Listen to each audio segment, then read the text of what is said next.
Good afternoon students. कल हमने देखा था कि किसी भी संख्या का यूनिट डिजिट कैसे पता करते हैं और कैसे हम बताते हैं कि कोई संख्या हमारी पूर्ण वर्ग यानी परफेक्ट नंबर है या नहीं है।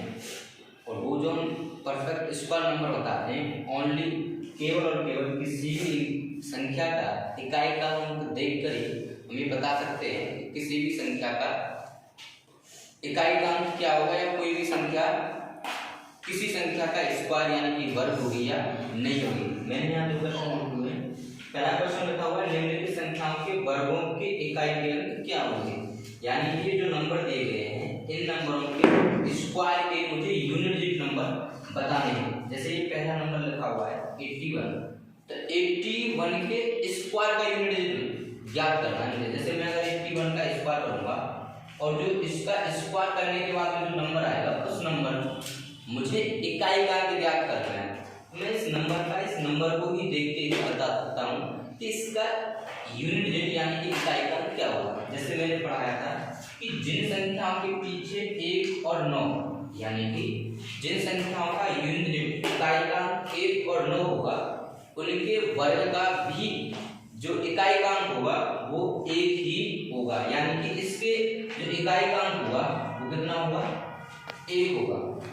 और जिन संख्याओं के पीछे 2 और 8 यानी कि जिन संख्याओं का यूनिट इकाई का अंक 2 और 8 होता है उनके स्क्वायर का इकाई का अंक जो होता है वो होता है 4 यानी कि 4। जैसे 272 के स्क्वायर का जो इकाई का जो अंक होगा इसका जो यूनिट डिजिट होगा वो होगा हमारा 4 यानी कि 4। ये 9 वाला है 1 और 9 वाले का जो इकाई का अंक होता है वो होता है 1 यानी कि इसके स्क्वायर का इकाई का जो अंक होगा वो होगा 1। ये है 3 और मैंने बताया था कि जिनका 7 और 3 यानी कि जिन संख्याओं का यूनिट डिजिट 7 या 3 होता है उनके स्क्वायर का यूनिट डिजिट भी जो होगा वो कितना होगा 9 होगा यानी कि 9 होगा। तो इसके अगर मैं स्क्वायर की बात करूंगा तो इसके स्क्वायर का जो यूनिट डिजिट होगा वो होगा 9। जिन संख्याओं का यूनिट इकाई का अंक 4 और 6 होता है उनके स्क्वायर का इकाई का अंक जो होगा वो कितना होगा वो होता है 6 यानी कि 6। जैसे 1 2 3 4 इस नंबर का अगर मैं स्क्वायर करूंगा इस वाले नंबर का तो इसका जो यूनिट डिजिट आएगा इकाई का अंक जो आएगा वो आएगा 6, क्योंकि इस संख्या का भी जो यूनिट डिजिट है वो 6 है। तो इसके स्क्वायर का भी जो यूनिट डिजिट यानी कि इकाई का अंक होगा वो होगा 6। और जिन संख्याओं के पीछे 5 होता है 5 वाले का होता है स्क्वायर का भी जो यूनिट डिजिट होगा वो 5 ही रहेगा। और जो 0 वाली संख्या होती है 0 जिनके पीछे होती है तो उनका जो यूनिट डिजिट होता है वो 0 ही होता है, क्योंकि अगर मैं किसी भी संख्या का स्क्वायर करता हूं तो उसके पीछे डबल 0 यानी कि अगर एक 0 है तो स्क्वायर में 2 0 आएंगे, अगर इस संख्या में 2 0 है तो स्क्वायर में 4 0 आएंगे। मतलब जैसे ही हम स्क्वायर या वर्ग करेंगे तो संख्या में जो दी गई 0 होंगी उन तो स्क्वायर में यानी कि वर्ग में 0 की जो संख्या होगी संख्या में दी गई 0 की संख्या की 2 गुनी हो जाएगी। तो पहला क्वेश्चन आप कर सकते हैं, केवल मुझे ये बताना है कि इनके वर्ग का जो इकाई का अंक होगा वो क्या होगा।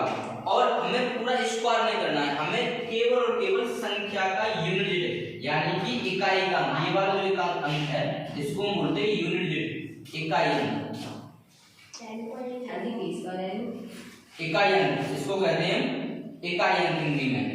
ये दहाई का अंक होता है, ये सैकड़ा होता है, इंग्लिश में से टेंस बोलते हैं, 100 1000 10,000 नंबर आप सभी को लगभग आते होंगे।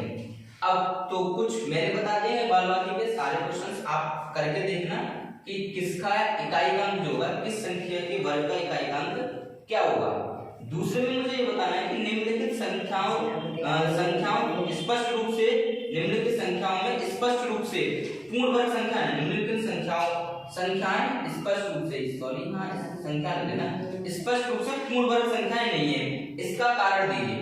देखो हमने देखा था कि अगर किसी भी संख्या का अगर हम स्क्वायर कर रहे थे तो उनका जो यूनिट आ रहा था 1 4, 9, 6 और 5, यानी कि 1, 2, 3, 4, 5। ये केवल और केवल 5 ही नंबर ऐसे थे जो वर्ग में मिल रहे थे, और इनके अलावा कोई भी अगर हमें नंबर मिलेगा किसी भी संख्या के पीछे, तो वो संख्या हमारी परफेक्ट स्क्वायर यानी कि पूर्ण वर्ग संख्या कभी भी नहीं हो सकती, जो कि हमने पहली क्लास में पढ़ी थी।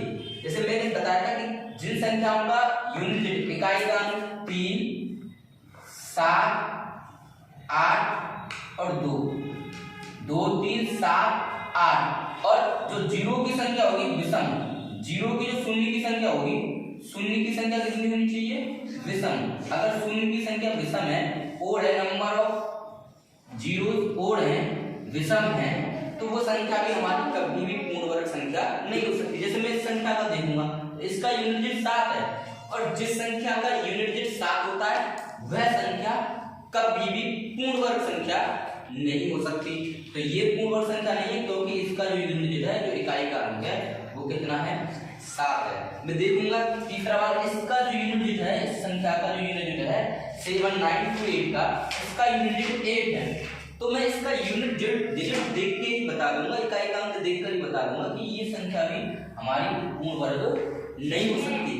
मुझे इन संख्याओं का स्क्वायर करना, यानी कि इन संख्याओं का वर्ग करना, और इन संख्याओं का वर्गमूल निकालने की कोई आवश्यकता नहीं होगी। सबसे पहले हमें संख्याओं का यूनिट डिजिट, इकाई का अंक देखना है कि उस संख्या का इकाई का अंक क्या है। अगर किसी भी संख्या का इकाई का अंक 1, 4, 9, 6, 5 है, तो वो हो सकती है कि वो संख्या पूर्ण वर्ग हो, तब हम स्क्वायर रूट यानी कि उस संख्या का वर्ग मूल निकाल सकते हैं। लेकिन अगर उनका यूनिट डिजिट 2, 3, 7, 8 या शून्यों की जो संख्या होगी वो विषम है, तो उस संख्या का तो हम स्क्वायर रूट निकाल ही नहीं सकते, क्योंकि वो संख्या पूर्ण वर्ग नहीं है। तो हमें अब इस क्वेश्चन को हम कर सकते हैं, संख्या में बताना है, कारण बताना है कि क्यों पूर्ण वर्ग नहीं है। तो हमें कारण बताना है कि इनका जो स्क्वायर डिजिट है, जो इनका डिजिट है, वो डिजिट कितना है? 2, 3, 7, 8 या शून्यों की संख्या विषम होगी, तो वह संख्या कभी भी पूर्ण वर्ग नहीं होती है। और अभी हम वर्ग या वर्गमूल नहीं निकाल सकते, क्योंकि मैंने अभी सिखाया नहीं है। हमारा अब जो अगला टॉपिक होगा वो यही होगा कि कैसे किसी भी संख्या का वर्ग करते हैं और किस तरीके से किसी भी संख्या का वर्गमूल हम ज्ञात करते हैं। तो आई होप, मैं उम्मीद करता हूँ कि आपको ये कंसेप्ट समझ में आया होगा, और अपने इन क्वेश्चंस को जो भी बच्चे देख रहे हैं वो अपने इन सवालों को वीडियो को स्टॉप करके अपने आप स्वयं सेल्फ करें, और इनमें देखें कि कौन सी संख्या पूर्ण वर्ग है और कौन सी संख्या पूर्ण वर्ग नहीं है, या किसी भी संख्या के वर्ग का जो यूनिट डिजिट होगा वो क्या होगा। तो हम देखकर ही बता सकते हैं कि किस संख्या का यूनिट डिजिट क्या होगा। Thank you.